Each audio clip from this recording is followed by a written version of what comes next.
Now, if you've ever procrastinated anything, you probably know that the longer you leave it, the worse it gets, and the worse it feels, and the bigger the issue seems to grow.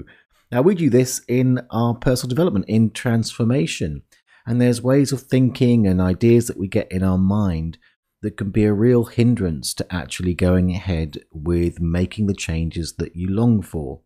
So in this episode, we're going to look at that, and I'm going to give you a perspective, I guess, that if you really get this, you won't have to suffer any longer than you need to. Sound good? Let's get into it. Hit it, Kim. Welcome to the Be a Brilliant Human podcast. You're in the right place if you're a growth-seeking being who acknowledges the challenges and delights of your humanity on the path to an ever more conscious life. If you want to feel inspired to love and accept yourself, to feel free to be and express you in all your brilliance, if you want to truly value yourself and others and feel energized and alive both at home and in the world, then sit back and take a breath as you explore and grow the brilliance of your beautiful human self with your host, the father of non-personal awareness and creator of the MPA process, Joel Young. Hello, and welcome to the Be a Brilliant Human podcast with me, Joel Young. We are up to episode 52, and this is part 3 of the 5-part series we're in the middle of, which is called 5 Blocks to Life Transformation and How to Avoid Them.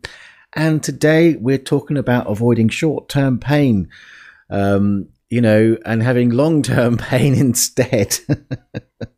It's a natural human bias, really, to avoid pain. It's one of the things that, it's kind of a good thing, I guess, for the most part.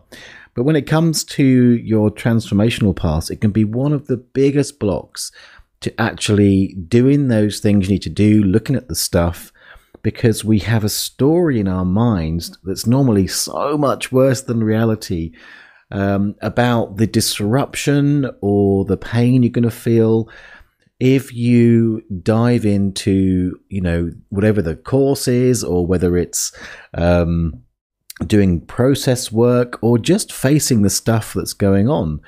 So what we do is we tend to sort of put things into sort of on the shelf, but that's a really bad strategy, because again, I'm going to talk about this. It's like how the story that we have is that short-term experience is going to be so bad, but usually it isn't.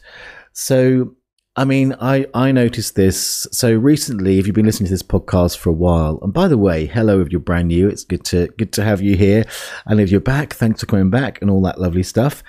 But if you've listened to this podcast for a while, you know that I recently did a big launch for my course, Boundary Bootcamp. And a question that I got quite a lot from people who were considering whether they were going to come along and join the program was basically some version of, I'm in the middle of doing something and I'm concerned that if I go into this in-depth program, it's going to disrupt the plans that I have that are going on.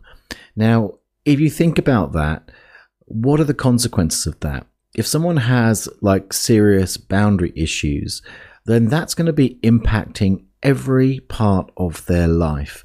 It's going to be causing suffering across the board.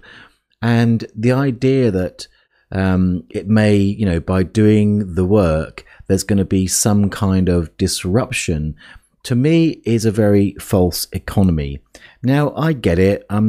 It might sound like I'm judging you. Oh, those silly people. But I am kind of sort of wanting to stir the pot with you a bit on this one, because really it's about chronic versus acute. So really the difference there, the term chronic literally means an ongoing condition. So when you constantly put something off because you're afraid of some short-term experience that may be disruptive or may be uncomfortable, then you push something into a chronic condition. That means it's always there, sapping away at you, draining at you, repeating itself over and over again. And in a way, what we're afraid of is that moment of acute pain where we bring it to the surface, feel it, experience the minor discomfort or disruption, in order to allow it to fully pass and let go of the condition, the belief, the symptom, the behavior, the habit, whatever it is, for good.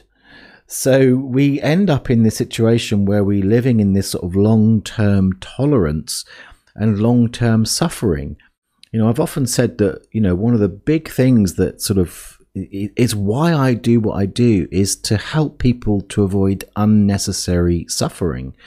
And when you're in a situation where you're presented with a solution and you put it off or avoid it because you're afraid of some short-term discomfort, you are then putting yourself in a place of unnecessary suffering.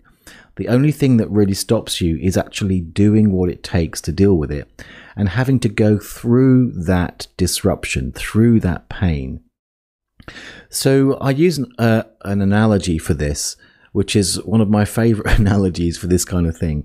I talk about bursting the abscess. So if you think about it, an abscess is like an infected part. It's on your skin. It sort of blows up because your body is, is fighting off the infection, and you get this kind of boil-like abscess, which is painful. It's there. Now, it might not be completely unbearable, but you kind of know what the answer is to an abscess. You've got to burst it, right? So what you end up living in when you avoid this sort of transformation because you're avoiding that short-term pain is exactly the same as if I want you to imagine that you've got that boil. It's on the back of your hand and you're looking at the back of your hand right now, okay, this boil, and it sort of really hurts. But you've got to burst it. So you've got the pin, right, which is like your solution. And you're hovering over the abscess. And then at this point, what happens? Your mind goes bonkers. It starts to imagine the awfulness of the pain that's going to be experienced when you prick that abscess with the pin. And it makes it massive. And maybe you even pull away the pin, or maybe think, I'll do it tomorrow, or whatever it is. But what needs to happen is you need to jab down with that pin, and you will burst that abscess. Then you can squeeze it, all the poison will come out, and it's then and only then that the true healing can begin. The skin can mend itself and all that kind of stuff, and the pressure is released. But that hovering thing is that kind of holding pattern of staying, and it's almost like it's worse. Once you have that pin in your hand, you know what you've got to do, but you're not doing it, and the mind's kicking off. That's almost worse than just leaving it as it is, although of course it's going to create a lot of damage over time, or take a lot longer to heal if the body's left to its own devices. So that's really at the nub of this issue. It's that fear, the idea in our minds of what's going to happen if we actually take the plunge and dive into some form of process work or some form of action that's going to make a difference in our lives. So I'm going to invite you to take a moment and just to contemplate, where in your life are you putting off a transformation where you probably have an idea of the solution, even if you don't have all the pieces of the puzzle. There's something in your life where a way through this has been presented, even if it's just that there's an action you could take that could make a difference, and yet you are putting off actually taking the action. And in that situation, I want you to contemplate, what's the story that you're telling yourself about the short-term pain or the disruption or the discomfort, and just let yourself ponder that. And then I want you to think about what the impact of that is on your life, and just sort of reference it back to hovering the needle over the abscess, and just contemplate the degree to which you are putting yourself in a situation where you are in that horrible discomfort already of knowing the solution, having the pin, and sitting in the fear and putting it off and putting yourself into that chronic long-term tolerance. Okay, so I hope you had a chance just to contemplate that, and you've got something or some place in your life. I think it's something that we all do to different degrees in different areas of our life. There may be some areas where you never prevaricate, you just prevaricate. Let me get that out right. But that may be areas that, again, that you just do it, you get on with stuff. But there may be other areas of life where it's just a little bit more tricky for you to actually make the shifts. Or it may be that, this is just chronic across your entire life. Although I imagine if you're listening to this podcast, you already have examples within your own life of where you've stopped that procrastination of making change, and you've got direct experience of the difference it makes when you do dive in, when you do face the short-term discomfort, and you get the long-term gains rather than that long-term tolerance. But contemplating those things really is the first step to the solution. I mean, just by me offering you the analogy and talking to you about it really speaks to, what needs to happen so that you can avoid this avoidance and actually start creating the transformation that you're looking for. And the solution is simple. You've got to realize, and you can't just, I know. We'll get onto that in a couple of episodes. But you need to realize at a very deep level that short-term acute pain is better than the chronic pain. You really need to understand that putting it off and that sort of chronic situation that you've put yourself in is going to outweigh, on balance, the short-term disruption and the short-term potential pain or the facing or feeling of the emotions that's going to happen. Now, one way to do this, and I kind of started to lead you into it just before the little break there, is to get leverage. This is kind of a classic approach, and I still use it to this day, and I use it within some of my programs as well. But getting leverage is really about looking at the cost of the ongoing suffering. In a way, you have to look this in the eye. And so that's one side of it, because it's a bit of a cost-benefit analysis, this getting leverage. The other side is to focus on the benefit of the change. So by the sort of judicious application of full awareness, you can really communicate to your body with that awareness that the strategy that's currently happening, which is, the chronic suffering, is rubbish compared to the short-term pain, that quick prick, that sort of ouch of bursting the abscess. Because, back to the abscess, it's like when you burst it, it's not like it's not uncomfortable. It's like, ooh! But it's over. It's done, right? And realizing that, that short-term ouch is going to pay off much bigger dividends than, letting it slide and continuing in the way that is obviously causing you problems anyway. Otherwise, you wouldn't be looking at it, right? And once you've done that, you've got to take action and do it. That's really the simple approach. So look at the ongoing suffering. What's the cost of that? Then look at the benefit of change. How would things be better, once you've made this transformation? And then realize that the short-term disruption is going to be a much better investment than the ongoing stuff that's going on. So this can be very, very effective, but it can be quite an effort to do that. In fact, in a sense, one of the challenges of using that approach is exactly the same as the problem itself, because even to do that may be something that you put off because, then if I do that, then there'll be disruption. So it's got the potential there, because it is quite a confronting way to do it, of getting you in the same loop. And also, because of the way that particular way of approaching things works, it can run up against your personality blocks. So what do I mean by that? Well, we all have personalities. Some people will call it an ego, but ego has terrible PR, I've noticed, in in our world. But our personality is kind of alive with its preferences and the parts. It's multifaceted. There's many parts within us, many parts to our personality. And the part of you that is invested in avoiding that discomfort, it's going to be creative about making sure that if you do start to look at this stuff, then it's probably going to get creative about trying to seduce you away from that, because it knows that if you do, then change is going to happen, and its entire job is to stop that from happening. So the personality can be tricky. Now, this is where MPA comes in and can be absolutely brilliant, because I sometimes call MPA a personality bypass.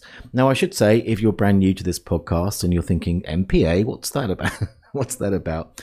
MPA is a very simple 6-line spoken word process. You can download it for free if you go to, well, you can go to the podcast notes for today, which is www.beabrillianthuman.com/52.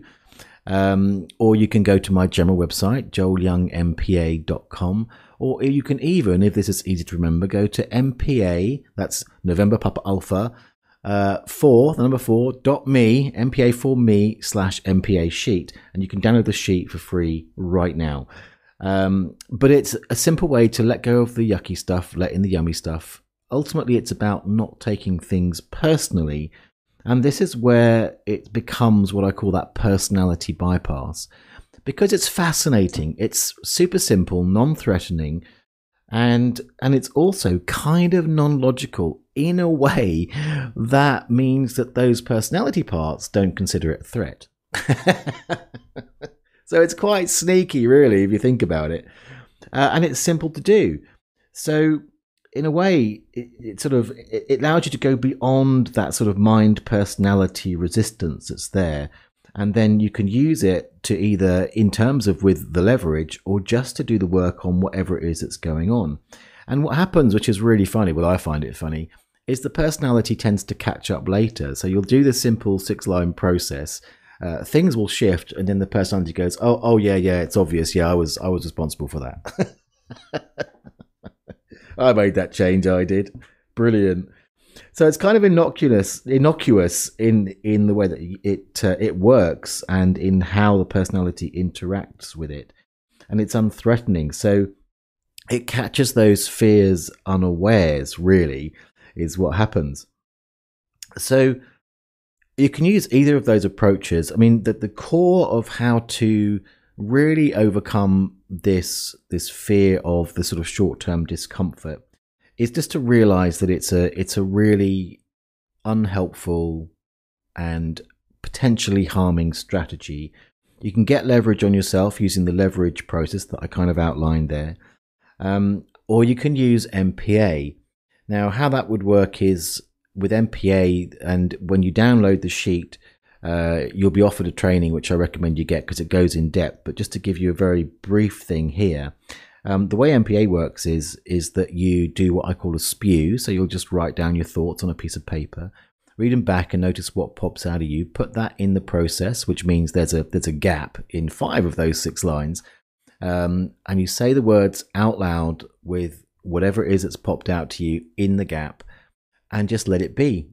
Sometimes people have massive ahas. Sometimes people have big revelations or emotional shifts. And sometimes it can seem like nothing happens. And still, somewhere deep in the unconscious, things are shifting. So you can use it either directly with whatever the situation is, or you can use it just to look at those fears or the ideas of what will get worse if you do it now. So that's what I recommend. So again, you can go and check out the show notes at www.beabrillianthuman.com/52, where there will be a link to download the MPA sheet and a few notes about this episode. But more than anything else, I really want you to take away from this episode that the fear of that short-term discomfort is one of the most blocking and preventative ideas from you making your dreams come true, from you making the shifts that you long for, which is at the heart of this 5-part series. So however you go about it, do something. The thing that you've thought of earlier, where you've got that situation, just consider downloading the MPA sheet if you haven't already, and just letting yourself talk about it on paper. Pick a word or a phrase that somehow pops out to you for whatever reason. You don't have to overthink it. Run it through the process and just see what happens. So thanks so much for listening and for being here. Next week, we're going to go into part 4. Part 4 is going to actually take this a little bit deeper, looking in depth more at the fear of consequences, which is the next block we're going to be looking at. And remember, you can go to the show notes, www.beabrillianthuman.com/52, and you can check out all the previous episodes, including the parts 1 and 2 of this series. Those 2 will be linked on the show notes as well. And I want to thank you for your feedback. I've had some lovely feedback for this series, especially last week about dogma. People telling me that it was sort of bang on for what's going on in their lives and really helpful, and there was lots to take away from it, which always puts a smile on my face. If you want to let me know how you're enjoying these episodes, there's a number of ways to do that. You can simply email me, joel@nonpersonalawareness.com. You can leave me a voice message via the podcast website. Again, it's beabrillianthuman.com. And there'll be a button there on the right hand side of every post that will say, leave me a message. You can click it. I invite you to give me feedback on the show. Also, I always like to say, if you've got a topic idea, Joel, can you talk about this? Or if you want to leave me some kind of review, that would be fantastic. I would love that. Also, you can get hold of me on social media. I'm basically at Joel Young MPA on most platforms like Facebook, Instagram, and Twitter. And then on YouTube, and you may be a YouTube listener, you'll know I'm youtube.com/Joel Young. And then, of course, on Facebook, the page, there's 2 pages that I have on Facebook for this kind of thing. I have other pages, but for this kind of thing, there's the MPA page, which is MPA Rocks. You can search that, come and like me on there. And also there's a page I've set up for the Be a Brilliant Human podcast, which just every week is a single post to let you know what's in this week's podcast. And if you haven't subscribed to this podcast yet, do it now. Click that subscribe button and be notified every time that the episode comes out. Thanks so much for being here, and we're done for today. I will see you next week, and all that remains is to cue the moo.